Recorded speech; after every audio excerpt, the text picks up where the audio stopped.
14th Rose, the Our Father continued. We make as many acts of the noblest Christian virtues as we pronounce words, when we recite attentively this divine prayer. In saying, Our Father who art in heaven, we make acts of faith, adoration, and humility. When we ask that his name be hallowed and glorified, we show a burning zeal for his glory.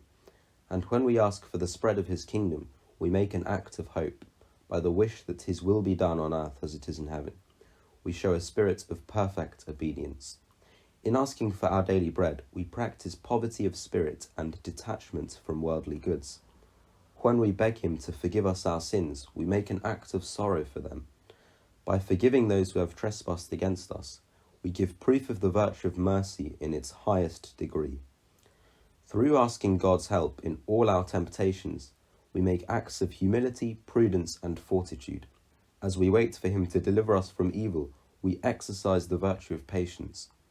Finally, while asking for all these things, not for ourselves alone, but also for our neighbour and for all members of the Church, we are carrying out our duty as true children of God.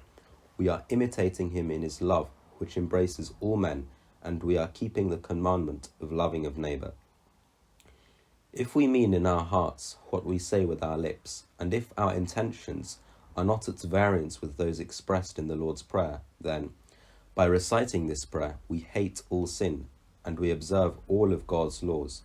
For whenever we think that God is in heaven, infinitely removed from us by the greatness of his majesty, as we place ourselves in his presence, we should be filled with overwhelming reverence.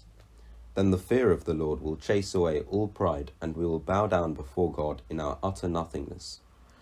When we say the name Father, and remember that we owe our existence to God by the means of our parents and even our knowledge to our teachers, who hold the place and are the living images of God, then we cannot help saying them honour and respect, or to be more exact, honouring God in them. Nothing then, too, would be farther from our thoughts than to be disrespectful to them or hurt them.